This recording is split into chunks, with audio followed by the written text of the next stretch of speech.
Yes, yes, it is visible. Okay, so Okay. yes, full screen. So, thank you, Anindya, for accepting our invitations to delivering your expertise in especially for that power management and different integration of the storage for hybrid microgrids or microgrid applications. Okay, so she is now in Ola Electric as a manager. Okay, so in vehicle division, so she can share you a lot of idea regarding of our research journey. Very soon she will get her PhD degree, means doctorate degree. So we are just waiting for a few days. So she is very sincere and very good student. Whatever in what is my idea. So I hope she can. All of you will get a lot of idea from her presentations. Thank you, Anindya. It's up to you. Please carry on. Okay. Okay. Thank you, sir. Thank you so much. Uh, So today, basically, I'm going to deliver the in the topic that is regarding active power distribution scheme in a hybrid AC/DC microgrid that is integrated with our composite energy storage devices. So these are the outlines through which I will go throughout my presentation. First, we will go through the overview of a microgrid. Then, what is the requirement of storage devices in our system? Then, why we are going for power management? Then, what are the objectives for my study? Then I will go for I will discuss about the proposed grid integrated hybrid microgrid system.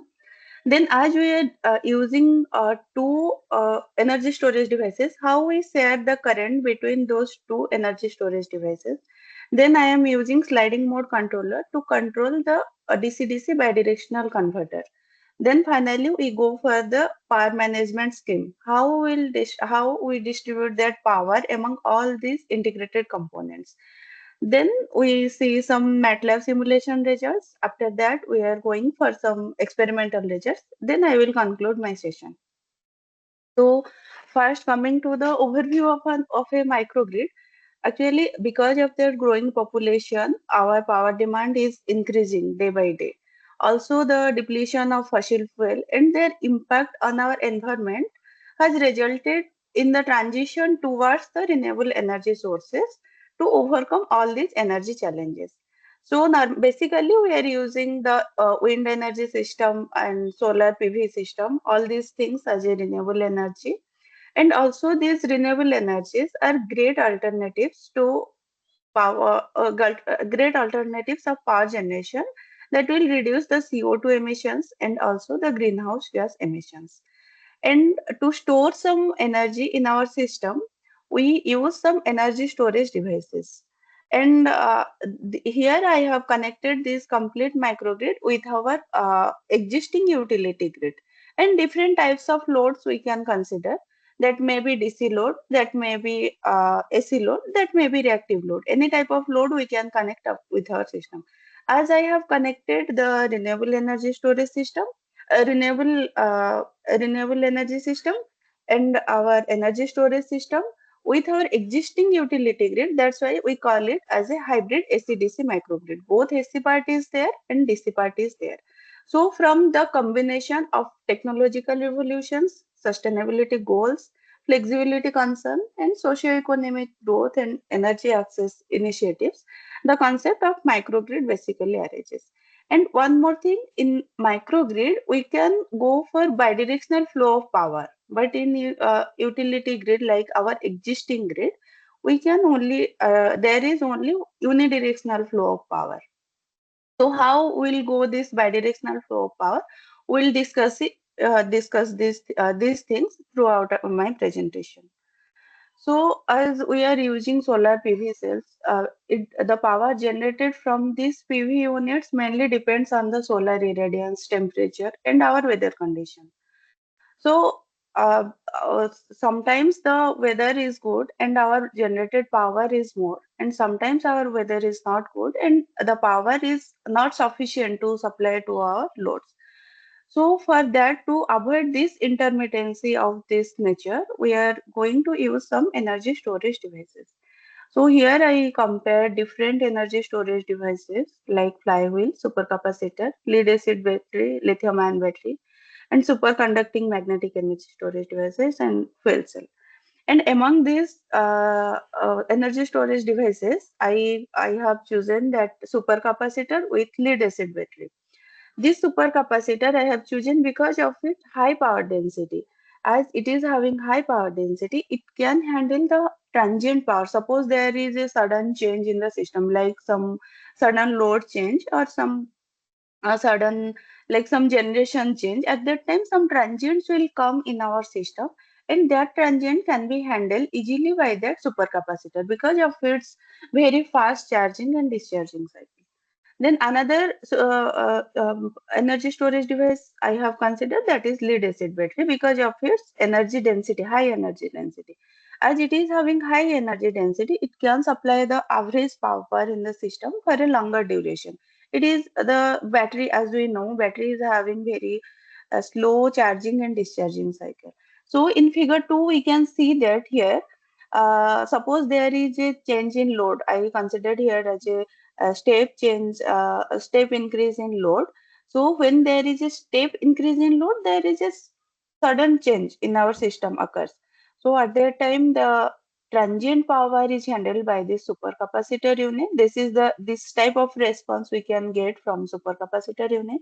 And from battery unit, we can see that the change in battery power is relatively low compared to that supercapacitor, and it can supply power for a longer duration. So for this reason, I combine battery with supercapacitor as a combined energy storage devices for this microgrid system.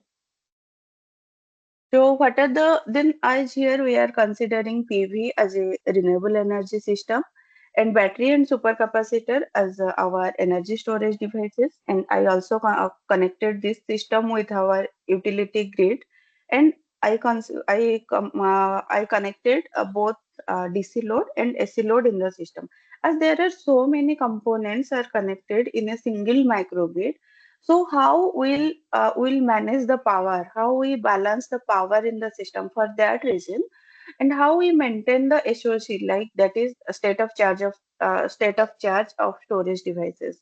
That is one main constraint of storage devices. If we will not maintain that one, then the life of that storage devices will be decreased. So to maintain all these things, we need some power management scheme. Suppose there is load is less in our system, but the generation is more. At that time, what we will do?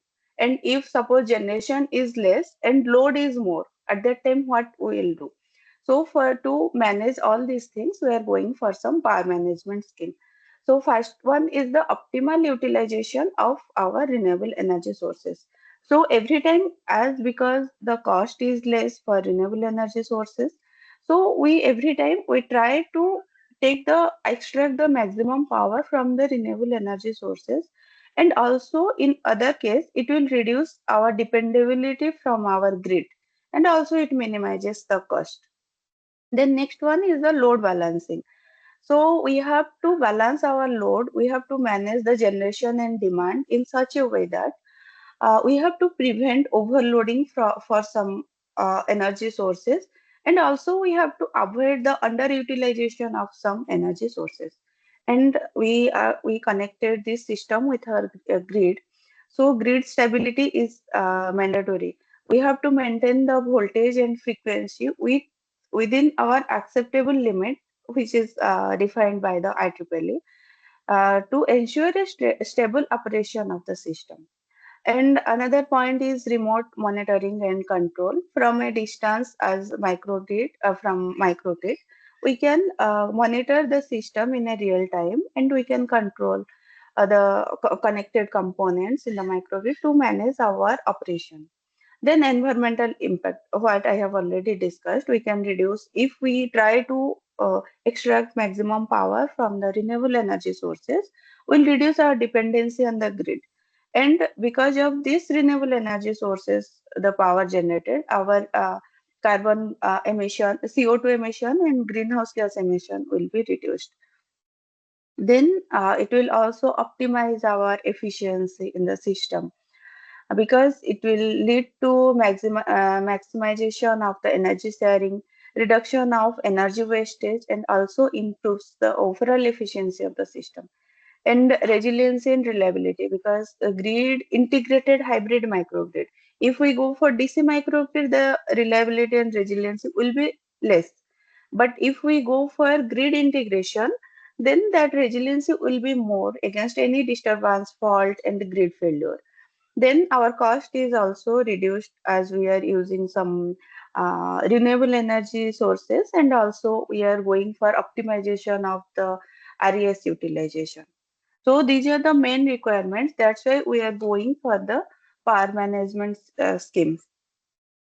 So the main objective for this study is to maintain the constant DC bus voltage, and this DC bus voltage is maintained constant by utilizing one DC bus voltage control technique for optimal allocation of power among among various components.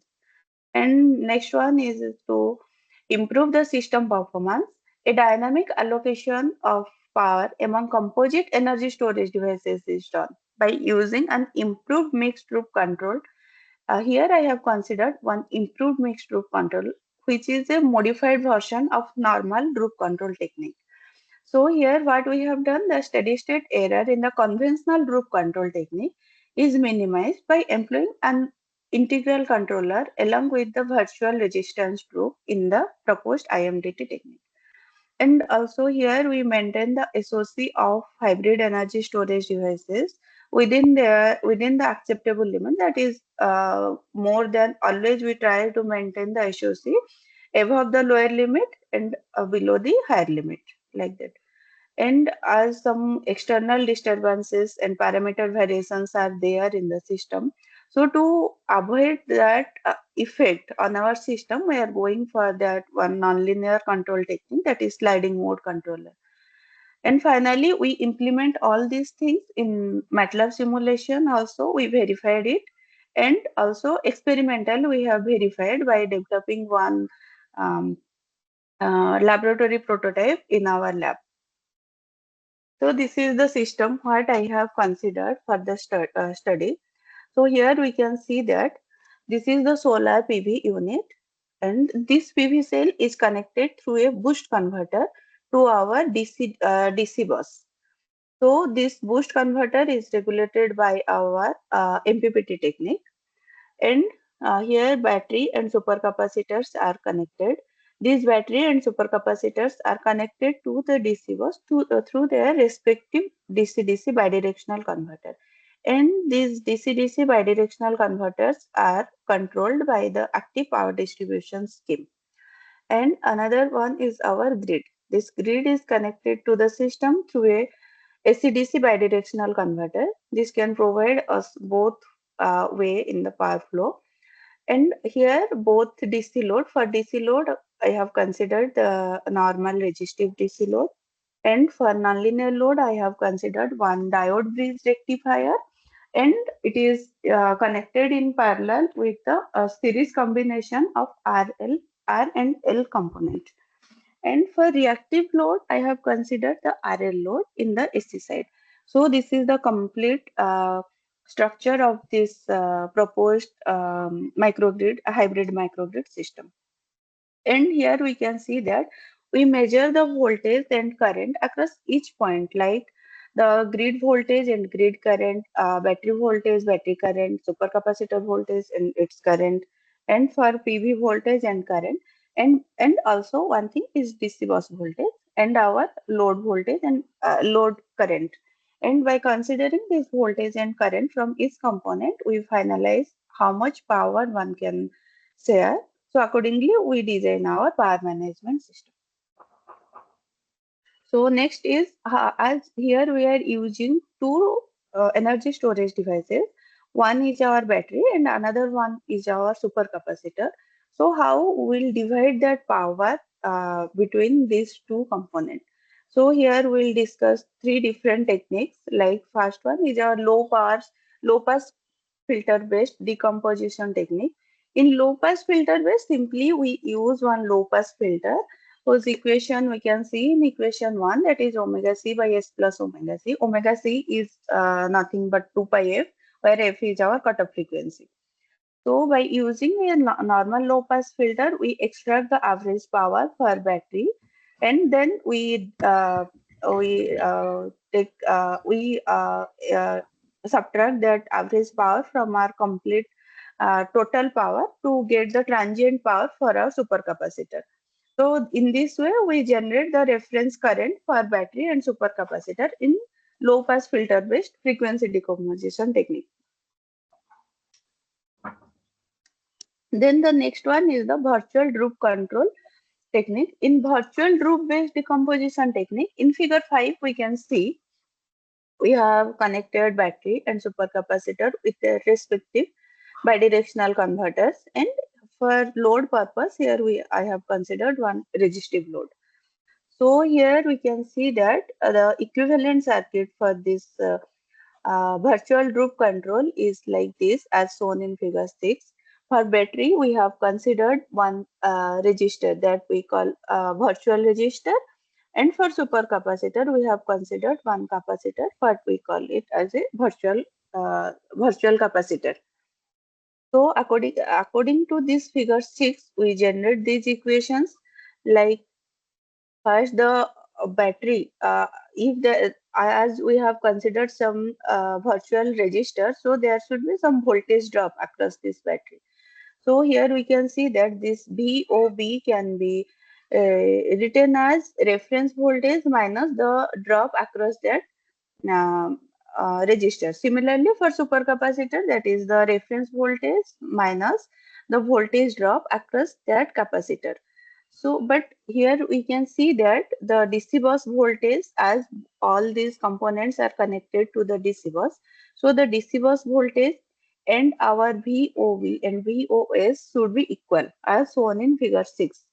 And here we can see the total power generated, the total current required in the system can be the difference between the PV generated power minus the total load requirement.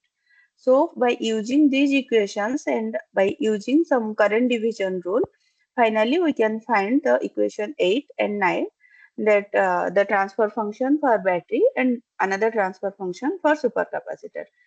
And this transfer function, here we can see that these in equation 10 and 11, we can see that these transfer functions are similar to our low pass filter based technique. So, and another thing, as we are using some virtual register for battery, so there is some voltage drop across that battery. So to avoid that voltage drop, we are going for our next decomposition technique, that is our improved mixed loop technique. So here we as that voltage drop in normal operating condition is high, so we can't ignore that one. So we are going for this compensation technique. We add some compensating terms, compensating voltage, so that the voltage drop can be compensated. So here we can see that initially our VOV, I told that initially our VOV is equal to the V reference minus the drop across that register, virtual register. So now in equation 13, we can see I have added some compensation voltage like V compensation. So that V compensation, here I have considered one two, because it is a steady state error. So I considered one integral term. So this for this integral term, this equation 14 is there. And finally, we do some mathematical calculation and we found that equation 15. And one thing we are considered here, when our SOC battery is less than lower limit or higher than our upper limit, at that time we can directly connect our system through this virtual register. But when it is within our limit, like our associate battery is within our lower limit and higher limit, at that time we are connected this system through this integral controller. So then after that, by doing some by taking the current division rule, we find this equation 17 and equation 18. So here we can see that in previous case we find that equation that these are similar to our uh, low pass filter. But here in equation 19 and 20 we can see that these are similar to low pass filter and high pass filter, but these are second. We are getting on second order low pass filter and high pass filter. So there are so many design constraints. How we'll decide how much value we can give for this? So I will explain how we'll decide those values to operate the system in an optimal way. So these are some of the conditions that I have given here. So as we know that our the magnitude of our low pass filter should be minus 3 dB, like it is 1 by root 2 as shown in equation 23. From this we derive different equations for how much value of the coefficient of of that integral controller, and what is the value of that mm, virtual capacitor, and all these things. So here I have done some frequency response analysis of that transfer function that I have generated for battery for different damping ratio, because damping ratio is very important. If we choose a smaller value of zeta is our damping ratio, zeta, then faster will be our voltage restoration, but there is some oscillations in the system, and exactly for higher value of zeta, the response will be slow with some fewer oscillations. So a proper damping ratio is required for an optimal use of this concept. So I have done the frequency response analysis, and finally I got these values. By using these equations, I got these values as I have given in table 2, and I have used all these values for the simulation and also for hardware implementation. Then now coming to the control of this bidirectional converter by using sliding mode controller. We know that sliding mode controller is a nonlinear control, and it has intrinsic robustness to any parameter uncertainties and peripheral interruptions. So here we are considering one proportional integral based sliding mode controller. The proportional action will help us to take the current error near to a sliding surface, and after when our error is high.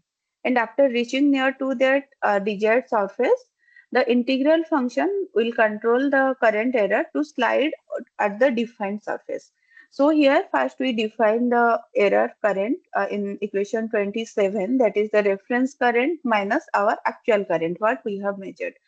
Then the proportional integral based sliding surface is defined in equation 28.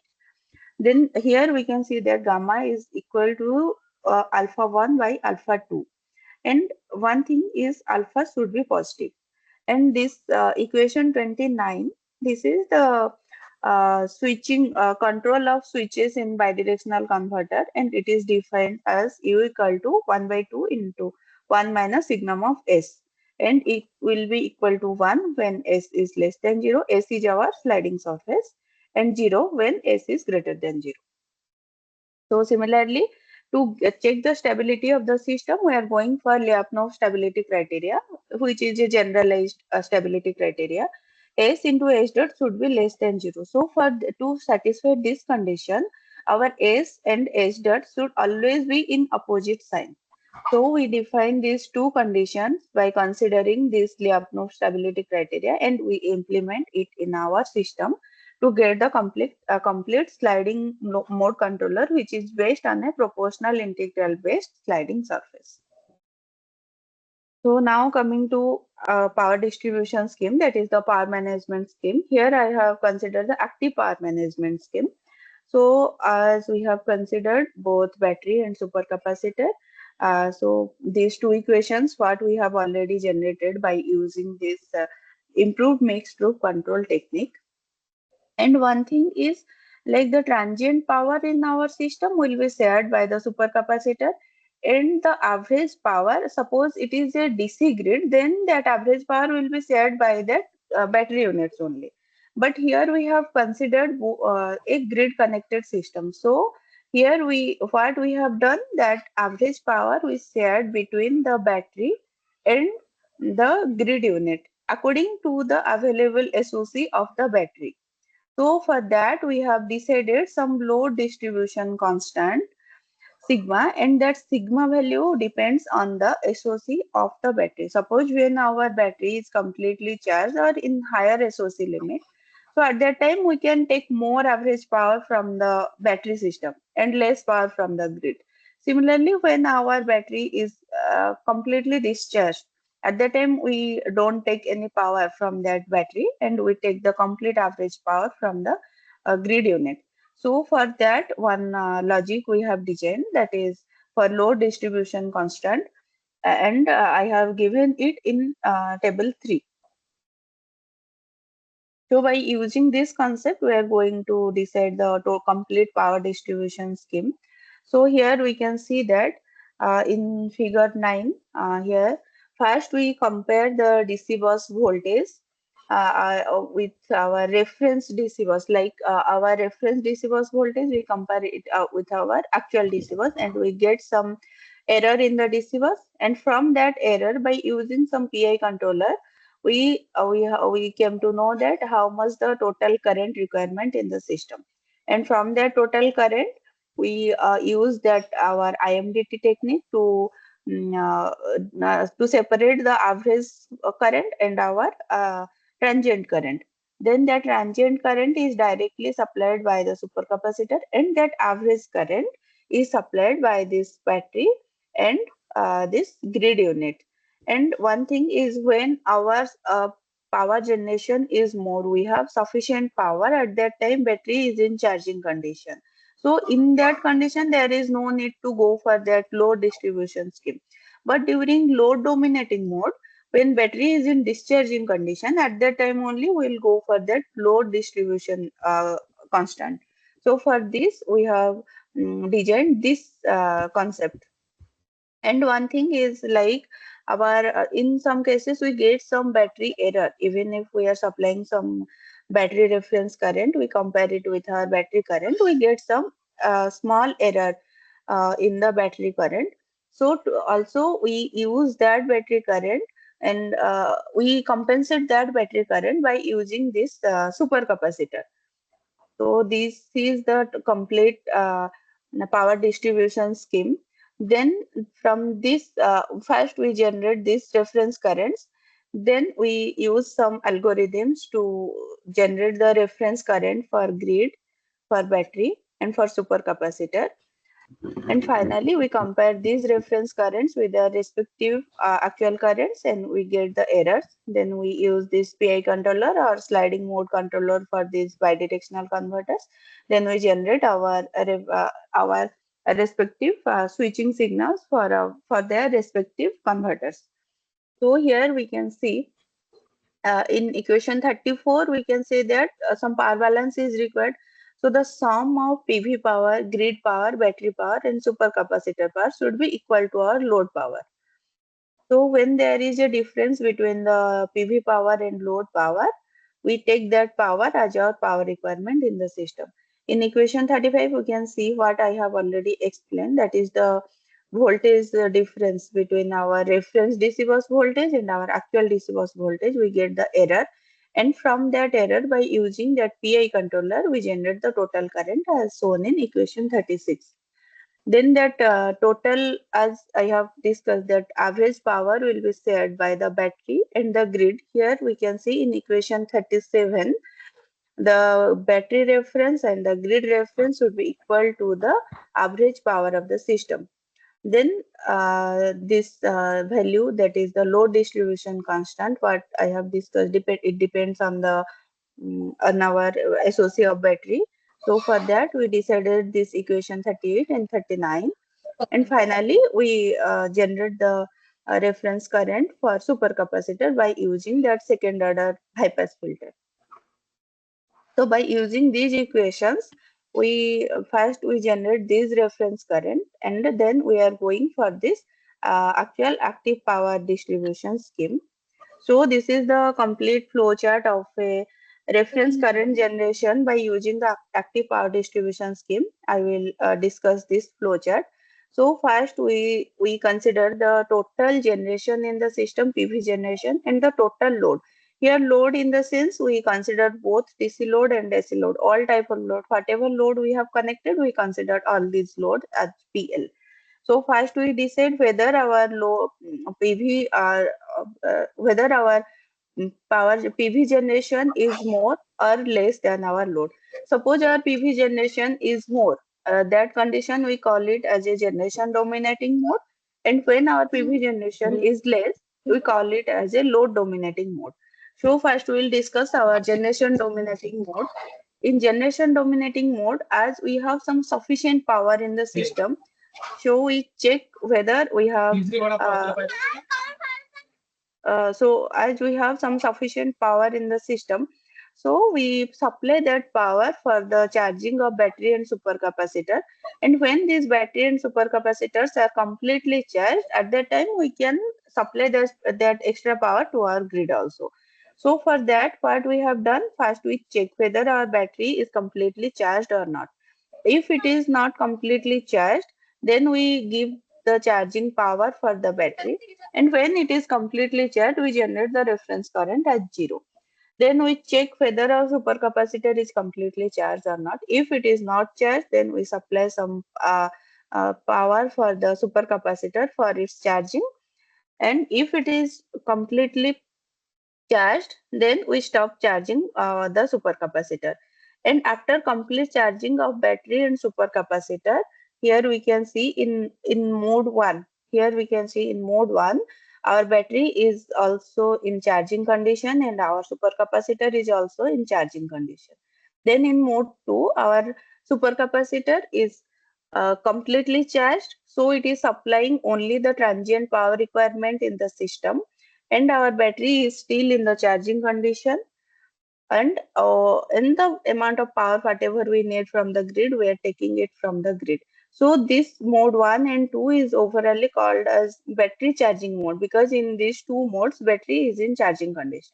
So in mode 3 we can see our battery is completely charged. So in mode 3 and 4 we can see our reference current for battery is 0.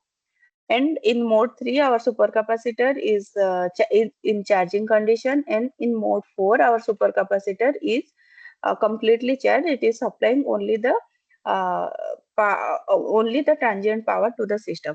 So this mode 3 and 4, here we are getting some extra power and we are supplying that power to the grid. So it is called grid power absorbing mode. So these two modes are coming under the generation dominating mode. Now the next one is the load dominating mode. In load dominating mode, first we check whether our battery is able to supply some power or not. So if our battery is having some charge, then we check whether our supercapacitor is having some charge or not. If it is the SOC of supercapacitor is greater than its lower limit, we take the average power from battery and our grid, and the transient power from supercapacitor. And this mode 4 and 5 completely called as mode 5 and 6, we combinedly call it as battery discharging mode, because in these two modes we consider as our battery is supplying some power to the system. Then in mode 7 and 8, we consider that our battery is completely discharged and our supercapacitor is in mode 7, it is having some charge, and in mode 8, it doesn't have any charge. So accordingly, we design this system and it is called grid power delivering mode. Like when we don't have power in the system, we don't have extra power in the system from PV, and our battery and supercapacitor are completely discharged, we can take some power from the grid. That's why this system is called grid power delivering mode. These things are the these are the basic benefits of grid integrated microgrid. If we consider for a DC microgrid, suppose our PV is not sufficient to supply the power, supply the load, and our battery and supercapacitors are completely discharged. So what we have to do, we don't have any option, we have to go for load shedding. And similarly, in opposite side, if we consider that our PV generation is sufficient and our battery and supercapacitor are completely charged. So we have some extra power, that is the waste of energy. So for that case, we are going for off MPPT mode. So these two, like load shedding and off MPPT mode of renewable energy, these two are the main disadvantages of DC microgrid. That's why we are going for the hybrid microgrid, so that we can utilize our power in an efficient way. So we implement these things in our microgrid for active power distribution, and we have done some simulations. So before going to simulation result, I will discuss some design parameters. Like here we can see for DC bus voltage, I have taken here one single phase system, grid system. So the calculated value is coming around 82 volt, but I have taken it as a 100 volt. That should be the 82 volt should be the minimum voltage. Then the DC link capacitor, it is coming around 2215 microfarad, and I have taken it as a 2200 microfarad. And the filter inductance is calculated as 10 millihenry, and I have taken the same value. And the interfacing inductance of the converters, I have taken 5 millihenry. So these are some of the parameters that I have used for the simulation, also for this experimental result verification. So these are some of the simulation parameters and experimental values what we have taken for different system, for PV, for supercapacitor, battery, and grid. Here I will say for battery I have considered four batteries, four number of batteries. Each one is having 12 volt, that is the terminal voltage, and the ampere hour capacity is 42 ampere hour. And similarly for supercapacitors, I have considered three number of supercapacitors, and each one is having terminal voltage of 16.2 volt, and the capacitance is 65 farad. So now coming to some simulation results that I have done. So in figure 11, we can see that when we are changing the system from generation dominating mode to load dominating mode, how our system behaves. Like here in here we can see uh, we increase the load at 2 seconds. So when we increase the load, initially it is working in from 0 to 2 seconds, it is working in generation dominating mode. So when we increase the load, it comes to load dominating mode. During generation dominating mode, our battery and supercapacitor both are in charging condition. Here we are considered that during this transition, we consider that our SOC of battery and supercapacitors are within the limit. And when our load is increased, so battery starts to discharge some power to compensate that extra increase in the load. So here in the next figure, we can see that the DC bus voltage, it is maintained at 100 volt. Whenever there is a sudden change, there is some deviation in the system, in the DC bus, that is around 1 to 2 volt in the system. And this is the load current, and PV voltage and PV current, we have maintained constant PV current and PV voltage. So here we can see that battery current is initially from 0 to 2 seconds, battery current is negative, and after 2 seconds, negative means it is in charging condition. And after 2 seconds, when our battery is discharging some power to compensate that increased load, so it comes to positive value. That means it is in discharging condition. So, and for supercapacitor also, we can see that when there is a change, there is a sudden transient appears in the supercapacitor current in this figure. Here we can see, and this load and DC bus voltage and DC bus current, our grid voltage and grid current are maintained at unity power factor. Here we can see, and this is our AC load current. And in figure 12, we are going for the generation dominating operation, the generation dominating mode operation. Here we have considered four different conditions, like for generation dominating mode, battery and supercapacitors are in charging condition. So at each 2 seconds, we are changing the SOC of battery and supercapacitor. That we have done intentionally to validate our algorithm. So here we can see that at each 2 seconds, we have changed the condition initially from 0 to 4 seconds. Where it is in battery charging mode, and from 4 to 8 seconds, it is the grid power observing mode. In grid power observing mode, we can see that this green color power line, it is the grid power. It is coming to negative in this duration. That means negative means grid is taking power, the extra power from the system. So here we can see 3 times we have changed the system, and DC bus voltage is maintained at constant 100 volt. And the deviation during at the point of changing, the deviation is around 1 volt only. And within 0.1 second or 0.2 second, again it comes to its constant DC bus. Then PV voltage and PV current are constant, and battery voltage and battery current, we can see that from 0 to 4 second, when our battery SOC is less than its higher limit, at that time battery is in charging condition by taking the extra power from the system. And after that, when our battery is completely charged from 4 to 8 seconds, it comes to 0, as we have already defined in that system, in the algorithm. Then coming to supercapacitor, as when supercapacitor SOC is less than its higher limit, it is in charging condition. And when it is completely charged, at that time the supercapacitor is only supply the transient power to the system if it is required. Otherwise, the current is 0. And here also the battery and supercapacitor. Here we can see that during the grid power observing state, as grid is taking some power from the system, so the grid voltage and grid current, the phase difference between the grid voltage and current is 180 degree, that is out of phase. So here in last figure we can see that the grid voltage and grid current are opposite. Then next one is the performance during our load dominating mode. Here also you have considered 4 different conditions according to the SOC of battery and supercapacitor. From 0 to 4 second in first figure, this power figure, from 0 to 4 second, we have considered that battery is in discharging condition, as battery power is more than its battery SOC is greater than its lower limit. And after 4 seconds, we consider that battery is completely discharged. That is, the associated battery is less than its lower limit. So for that, it is going for grid power delivering mode. And accordingly, we have taken the results for DC bus voltage and DC load current.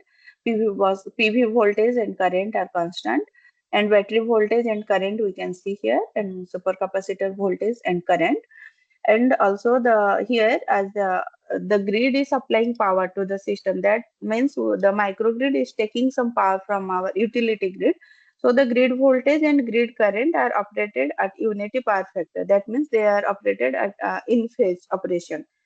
And here one thing is the harmonics. Like here we have taken the we have done the THD analysis of the grid current, and we find that the THD is coming around 0.53.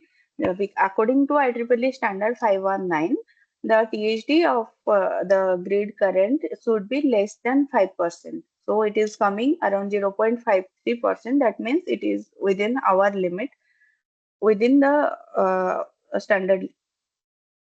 Now here we consider, we have taken some results for different combinations of techniques. So here we consider the transition of the system from generation dominating mode to load dominating mode. In figure 14, we can see the performance of the system with reactive power load. So here we considered we have done the transition from generation dominating mode to load dominating mode, and here we see that the graph for this load, RL load current, nonlinear SC load current, and the total SC load current. And after using this reactive power load also, our grid voltage and grid current are operated at unity power factor, as shown in this figure, in the third figure. And in fourth figure, we see that our grid voltage and the relation, phasor relation between the grid voltage and the current for this reactive power load. As we are considering some RL load, so this load current is lagging to our grid voltage. Now coming to figure 15, here we have compared the DC bus voltage in both generation dominating mode and load dominating mode. So here we can see that this blue graph is the combination of low pass filter with PI controller. And this green graph is the combination of our proposed IMDT with PI. And this pink one is the result for our proposed IMDT with our SMC. So from these three combinations, we find that for the both type of operation, we find that the IMDT with SMC gives the better result compared to other two results.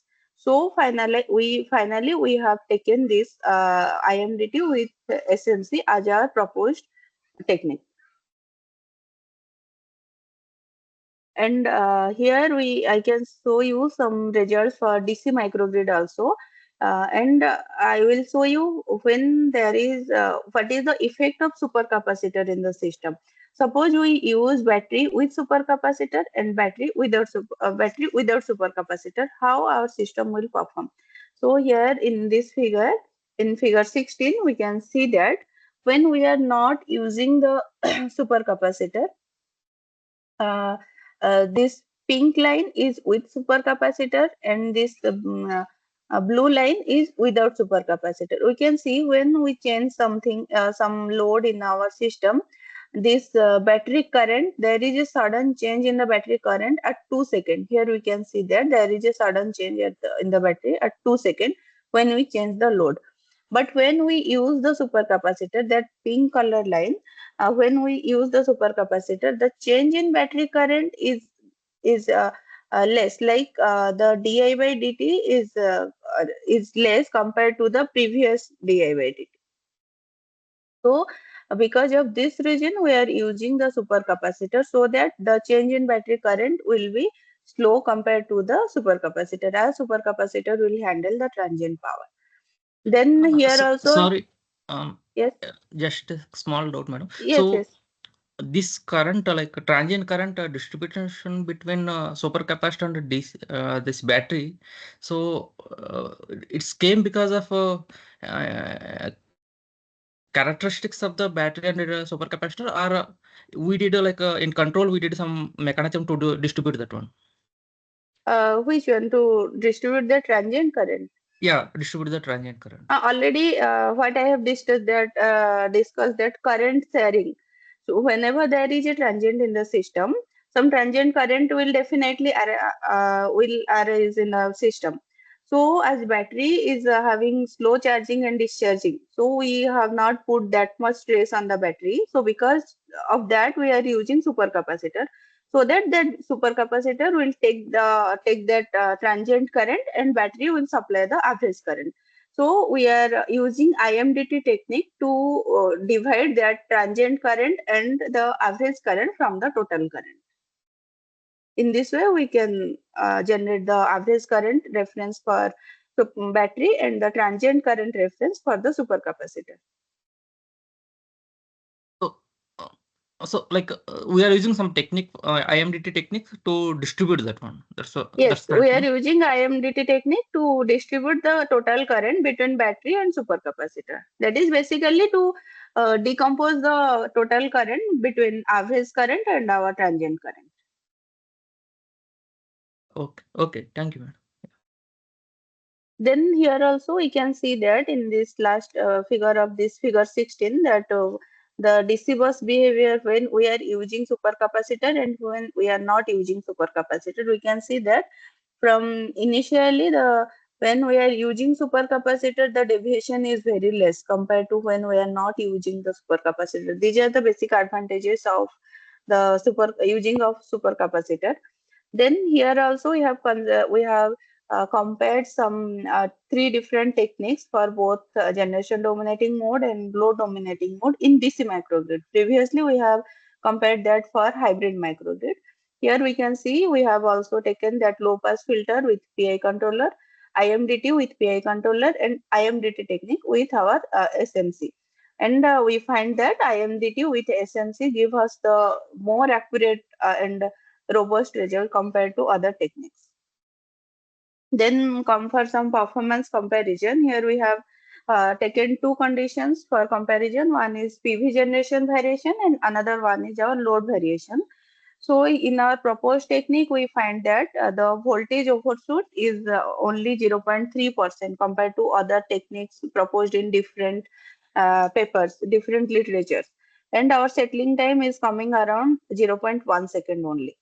And similarly, in during load variation, our voltage overshoot is coming around 1.1 volt, 1.1%, and our settling time is only 0.15 second. That is within, when there is a disturbance, within 0.15 second, our DC bus voltage is coming to 100 volt. And here different parameters in table 5, we have compared different parameters. And our proposed one gives the better result compared to the existing literatures. These things what I have discussed, that is related to our MATLAB simulation results. Now we'll come for some experimental verifications. So first we'll discuss that during experimental work, some parasitic capacitance effect and electromagnetic interference, all these things which can cause some unwanted oscillations and some noise can create in our system.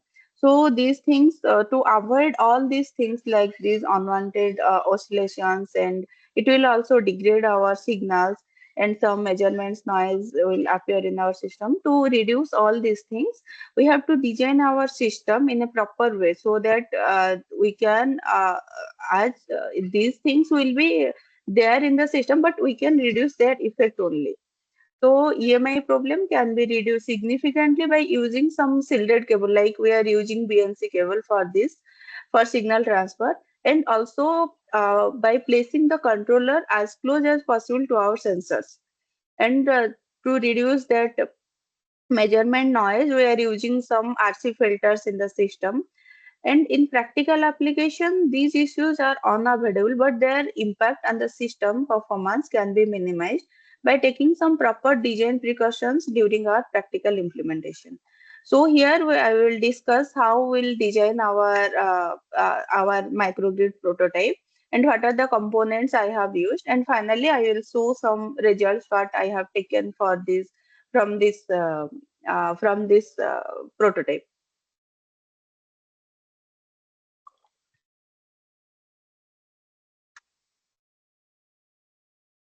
So here we can see that I have used that microcontroller, like DSpace1103 microcontroller for control technique. So to as our external system like battery, supercapacitor, and grid, and our load and PV system, all these are our physical components. We can't directly connect to those components to our controller. So for that, some interfacing circuits are required. So how we know what are the components, what are the interfacing units we need? So for this, in figure 20, we can see that the interfacing circuits are like regulated DC power supply and the voltage and current transducer that are used for the voltage and current measurement. We can see it as voltage and current sensors also. Then some isolation circuits and level shifter circuits.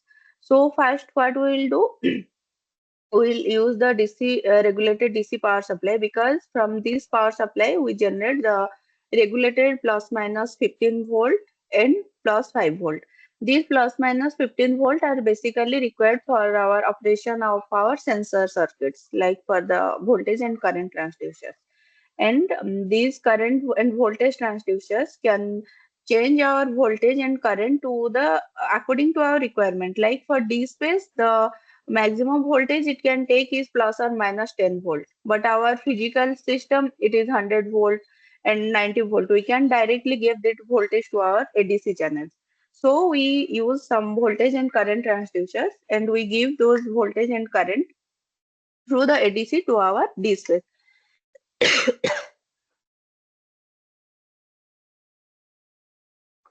Sorry. So through that ADC, we give those voltage and current to our D space. Then from D space, it is interlinked with our simulation, MATLAB simulation. Also, there is some another software that is called control disk, which is the DSpace software. We interlink this control disk with our MATLAB, and we do the controller part in this software, and we finally take the DAC output. Like when we want to see the result like voltage, current, or any signals, we can check this through the DAC by using some DSO. And also we generate the switching signals, PWM signals from this DAC, from this D space. And one thing is we that D space, whatever the signal it is providing, it is only 5-volt signal, but our converters will work with 15-volt signal. And also the DSpace is working in signal level, and our real world system is working in power level. So there should be some isolation. So for that we are using optocoupler, that is optical isolations it will provide. So for that, this one is for that we are using this isolation circuit. Then after this this is only for the safety purpose. Then after this isolation circuit, we are using the level shifter, because it will provide 5-volt signals and our system will work with 15-volt signal. So we change the voltage level from 5-volt to 15-volt for the operation of these converters. So these are the main 4 parts, like regulated DC power supply unit, voltage and current transducer, isolation circuit, and level shifter circuit. These 4 are, we can call it as interfacial circuit. So one by one, we'll discuss how we'll design each circuit. So first we'll go for the design of power supply unit. So for design of power supply unit, first we are giving 230-volt 50 hertz supply, which is our normal single phase supply. We are using some transformer. We call it is a center tap transformer. It is a 18018 transformer. That means it will transmit the voltage from 230-volt to 18-volt AC. It will step down the voltage to AC at 18-volt. So then after that we use some Excuse me, diode ma'am. bridge rectifier. Yes. Sorry to interrupt you. I have a question. Yes. I mean, can we verify this real-time verification only using software without using any hardware or anything like only software validation is possible? Only software verification means what? Already I have shown you that regarding their simulation, MATLAB simulation also you can do. But in MATLAB simulation, these things are not required. These are specially designed for hardware integration. Okay, okay. No, I mean, can we do the software verification with using OpenRT?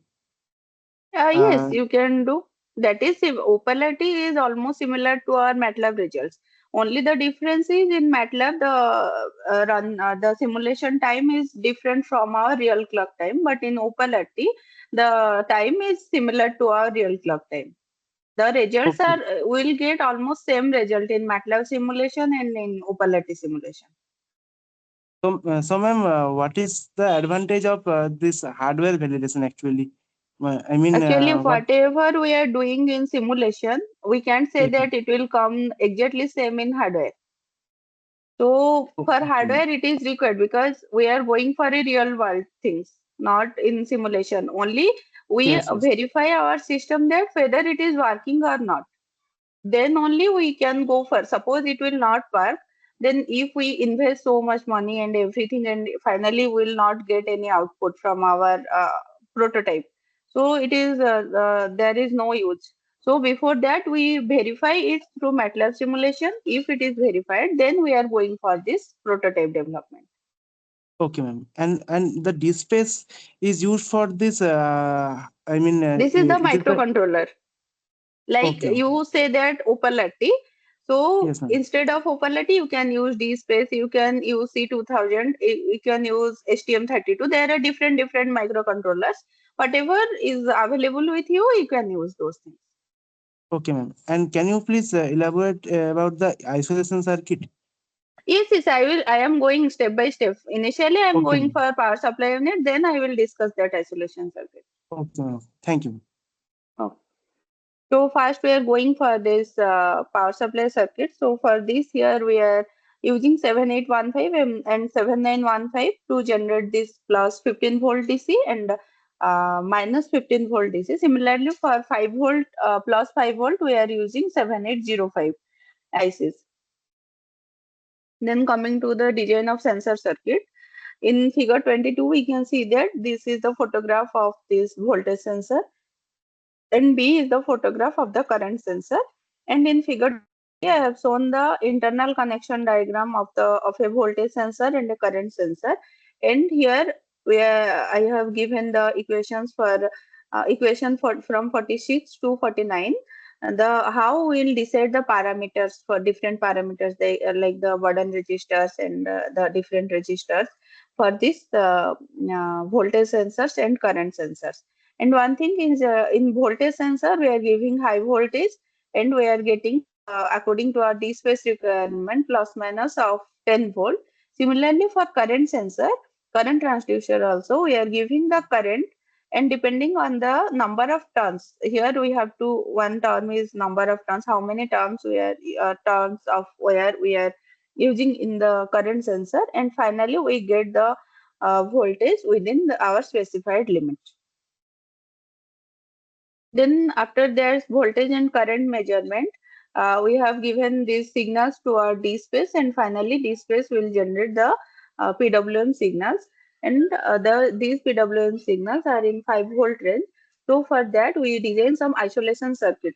So basically here I have used the IC 6N137, and here the propagation delay for this IC is very less, that is in the nanosecond range. Hence, it will not affect the system performance. So here I'll tell you in second pin we'll give our signal, and in third pin it should be grounded. Then we'll take our output from our sixth pin as this IC, and this is a optocoupler IC. Like here we are using one photodiode, and there is no electrical connection between the input and output. The input side ground is at the third pin and the output side ground is at the fifth pin. These two grounds should be different. We can connect the same ground to these two because the input side is our signal level and our output side is our power level, and there is no electrical connection in between these two sides. So here we are using some optical isolation. So for that we have used optical photodiode IC detector, and this IC is called 6N137. As this IC is act like a NOT gate, so according to our requirement, we will connect how many number of ICs are will be connected.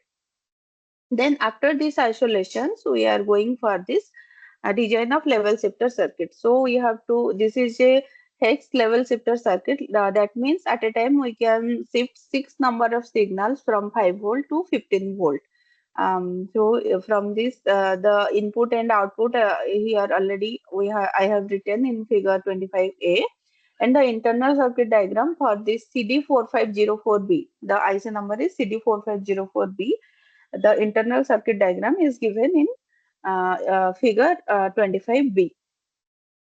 So after this isolation circuit, that PWM signals, we can directly give it to our converters for its operation. Then these are some of the instruments that I have used. For PV system, I have used one PV simulator. It is the Keysight PV simulation. Here in figure 26A, this is the front panel of the PV simulator, and in B it is the back side of that PV simulator. Then the battery and supercapacitor that I have used, the specifications are given in table 6 and table 7. Here I have used Amaran Quanta 12AL042 lead acid battery, where the nominal voltage is 12 volt and the capacity is 24 ampere hour, and the maximum charging current is 25% of its ampere hour capacity, and voltage at when the battery is with 100% SOC, the voltage will come around 13.8 volt. Then for supercapacitor, I have used E-ton XVM 12R2656R supercapacitor. I have used 3 number of supercapacitor. The working voltage for supercapacitor is 16.2 volt. The capacitance is 65 farad, and the source voltage is 17 volt, and maximum continuous current is 20 ampere, and pulse current it can bear up to 217 ampere. Then in figure 27, we can see that this is the AC-DC converter that I have connected to our grid unit. So this is the photograph of this voltage source converter, and it is a semicron manufactured converter. Then for the D space, this is in figure 28. I have given the control panel of the D space. This is the front side uh, photo. So there are 20 ADC channels in our system and 8 DAC channels in the system. And through digital I/O or slave I/O, we can give our input to the system. We can take the uh, PWM signals from the system. Basically, I am using the slave I/O, that is CP31, for my use. And other things, other IOs we can also use. So this is the in figure 29. I have given the total system, how I have integrated the plant with our controller. And in figure 30, here we can see that the components what I have discussed. In this one is the our host PC, and here these three supercapacitor, E-ton supercapacitor. This is our DSO. Then this is our isolation transformer, this one. Then this is our nonlinear load. Then this 6 one is our voltage source converter. 7 is the auto transformer, and 8 is our supercapacitor converter. Then 9 is the battery converter. 10 is our D space 1103. Then 11 is sensor board, and 12 is our 4 number of batteries. 13 is the resistive DC load, 14 is the PV converter, and 15 is the PV simulator. So these are the total components what I have discussed. We have used these things for this prototype development, and we got we took some results from these experimental verifications. Like in figure 31, we changed the load, and we initially from T0 to T1, the system is working in generation dominating mode. And at T1, we increase the load, and now it is working in load dominating mode. Here we can see that in this figure, the DC bus voltage is maintained at 100 volt in our hardware also.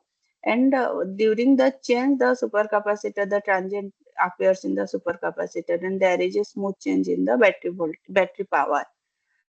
Similarly, in figure 32, we have given the system operation for change in PV generation. So here we can see that we change the PV generation. That means we increase the PV generation. So our this PR is the difference between the load and generation. So here it is decreased at T1. And the transient during that change is appeared in this supercapacitor power. And in figure 33, we can see that the grid voltage and current. So before turning on the voltage source converter, the grid voltage and grid current are not in phase. That means the grid voltage is sinusoidal, but grid current is not sinusoidal. But after turning on the our voltage source converter, our grid voltage and grid current are operated at unity power factor. Both are sinusoidal, and this green graph is the power current graph for this nonlinear AC load current. So here already we have discussed the simulation results and also the experimental results. So basically, an active power distribution scheme we have presented with the different control techniques for both isolated DC microgrid and also for hybrid microgrid. And our main objective here is to design an improved mixed loop control technique for optimal operation of the composite energy storage devices to balance the power between PV generation and load demand. Also, we implement one sliding mode controller for bidirectional converters that is used for battery and supercapacitor to reduce the effect of parameter variations and the external disturbances caused by the weather dependent renewable sources and variable load demand also. Then another thing here, we have actively focused on the management of active power flow in the microgrid system with the integration of hybrid energy storage devices. And finally, we validate our technique through MATLAB simulations, also with the developed prototype by using DS1103 controller. And in future also we can integrate more renewable energy sources and also different types of energy storage devices we can integrate in our system. And also we can adopt some smart grid technologies like some remote real-time remote monitoring and demand response, all these things. Also nowadays AI ML are the trending topics in the world, so we can implement that AI, predictive analysis and AI for this active power management. And also we can go for optimization of different energy storage devices. We can do some cost analysis also.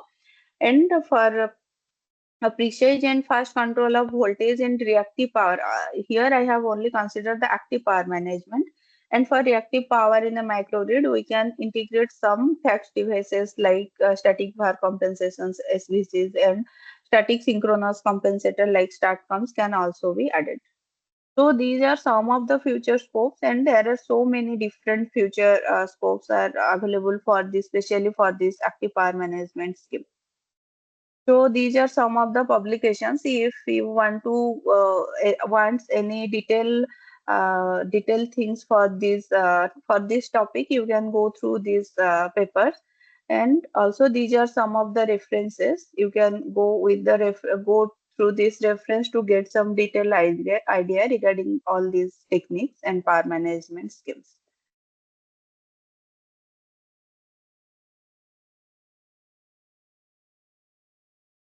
So if you have any query, you can ask. Ma'am, here you have considered only DC load, I have seen. So, can No, we? already I have considered DC. I have shown you one graph where I have considered DC load, and for nonlinear load, I have considered diode bridge rectifier with in combination with RL, and also I have considered the RL load, that is the reactive load. Three types of load I have considered in the system. Oh, okay.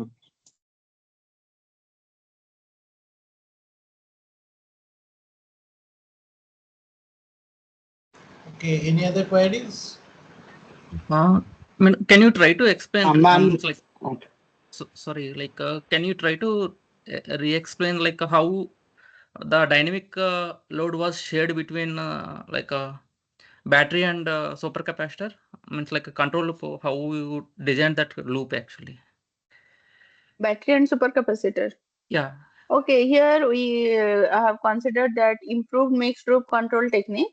So by using that improved mixed group control technique, we finally generate one equation, that is that transfer function for battery and transfer function for supercapacitor. That transfer function is similar to our second order low pass filter.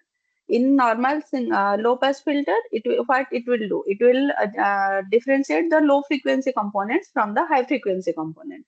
Similarly, the work for second order low pass filter also the work will be same.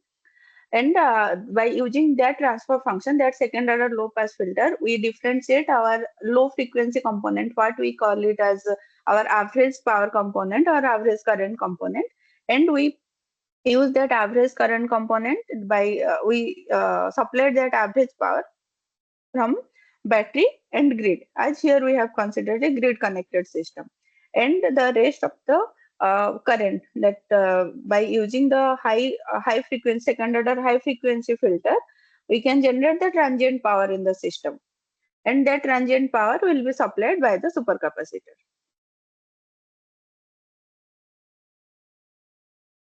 Okay, ma'am.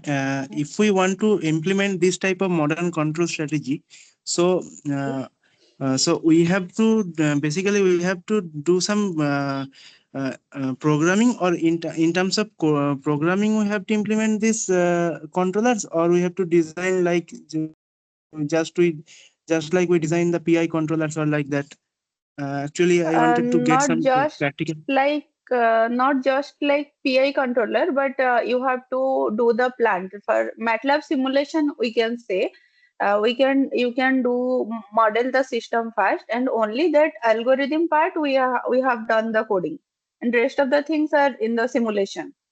So it is a combination of coding. Coding part is very less, and rest of the part is in the simulation. You can design the model.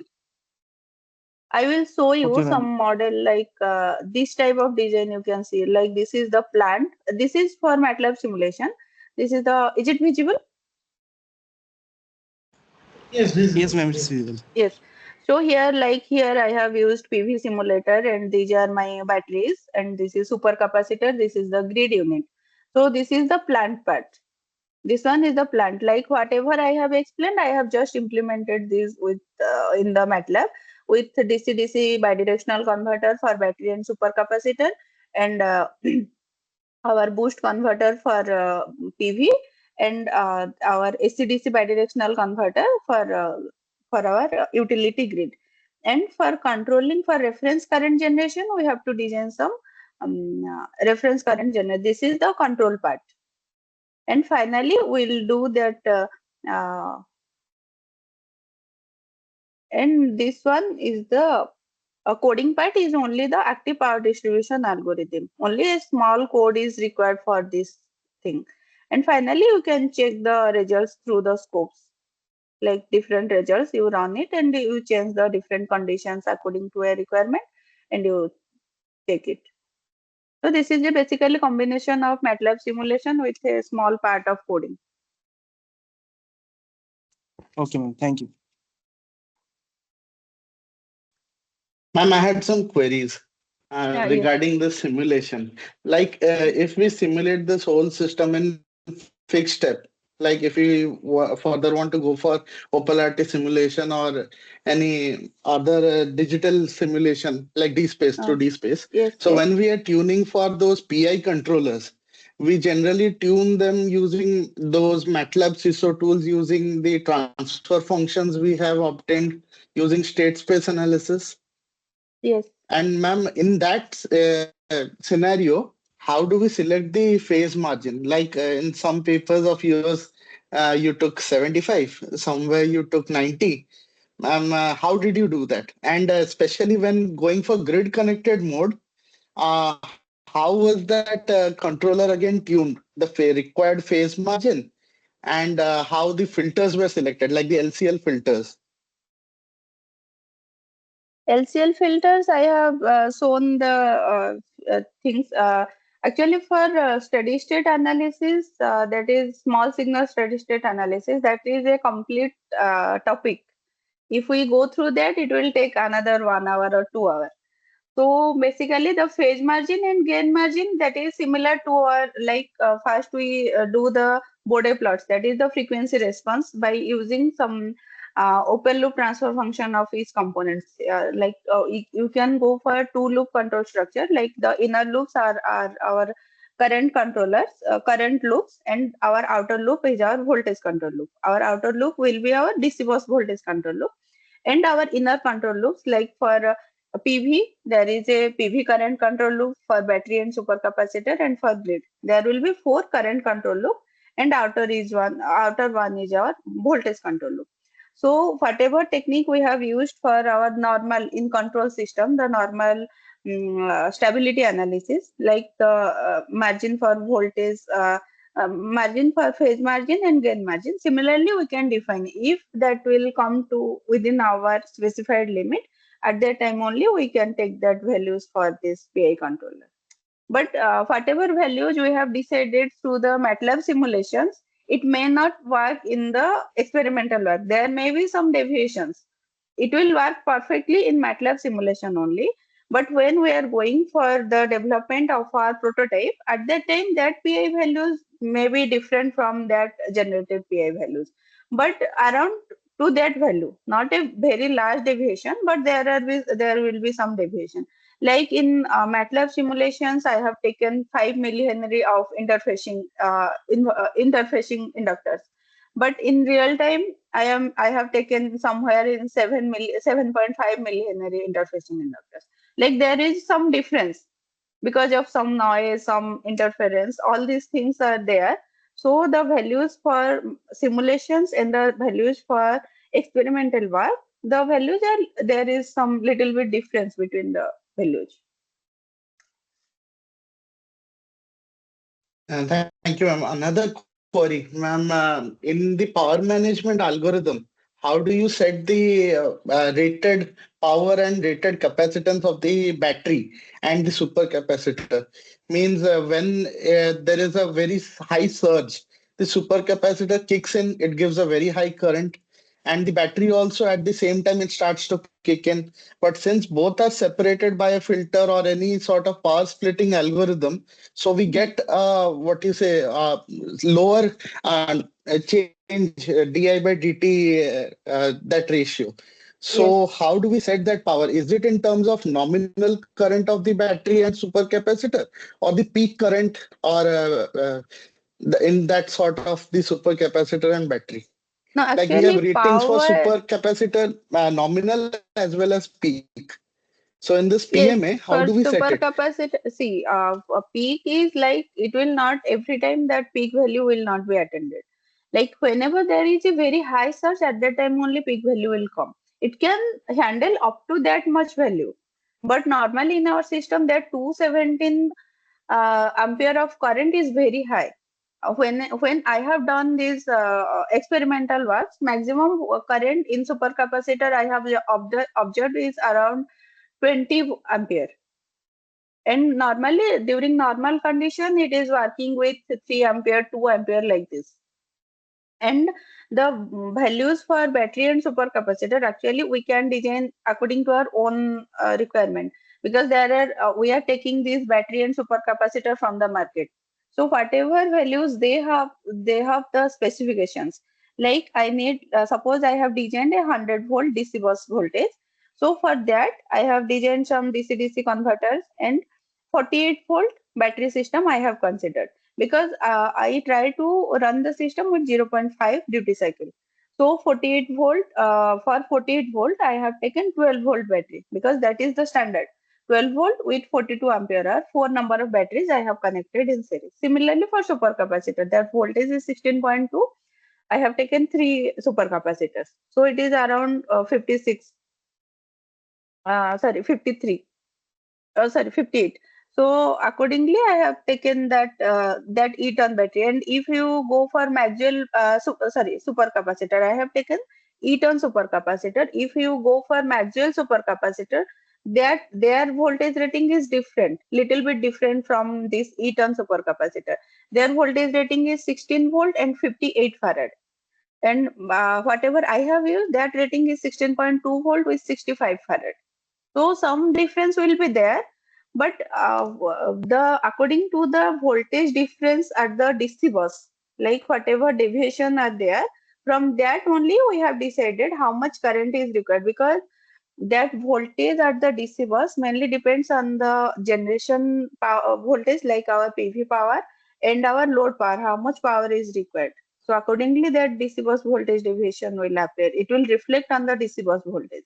So we are taking a DC bus voltage as a control loop. So in this way, we decide the rating and specifications of the battery and supercapacitor. Okay, ma'am. And ma'am, in your hardware setup, you have used a PV emulator. But in the Yes. similar reconstruction in the MATLAB Simulink model, how have you made it? Have you made a current reference MPPT with boost converter, or have you simulated it as a current source? No, no, like I have in MATLAB simulation also you can get the PV panel. You can take the maximum like BMP, IMP and VOC, IAC. All these things, all these parameters you can define in that PV panel in MATLAB simulation. And here also I have taken the MPPT controller I have used in MATLAB simulation by taking the reference current based MPPT technique I have used. Ma'am, after that, it is the single PI controller to get the duty cycle. Yes. I first I generate the reference current, then I compare it with our actual PV current, how much PV current is there. Then from that error, I have used one PI controller and I finalize and I generate the PWM signals for this boost converter, which is connected to our PV system. So no voltage regulation will be needed for the PV MPPT Okay. in that case. Like because for supercapacitor and battery, we might be having a common voltage PI controller, but in case of PV, we won't be having one anymore. We'll be only having a PI controller which regulates the current and the duty cycle. And first, when we are going for the controller, we compare the PV power with our load power, and accordingly, that DC bus voltage is there is the deviation in the DC bus voltage. And also, we are using boost converter. Boost converter is especially suppose our PV generation is 60 volt. 60 volt of voltage is generated from PV, and we need 100 volt. So that 100 volt, for that we are using that boost converter, because our DC bus voltage at the DC bus, we need exactly same voltage because we are connecting all these components in parallel. So DC bus, the boost converter is there with our PV system. Thank you, ma'am. Okay. Okay, thank you, Anindya. You have answered a lot of questions. Okay, so thank you very much for giving us valuable time, as well as your presentations also very good. So I hope the participants are also able to understand how you are implementing the algorithms, how the models are working, everything. Okay, so thank you for giving us some time for the presentations and delivering your lecture. Thank you. Okay. Thank you so much, sir. So I'm requesting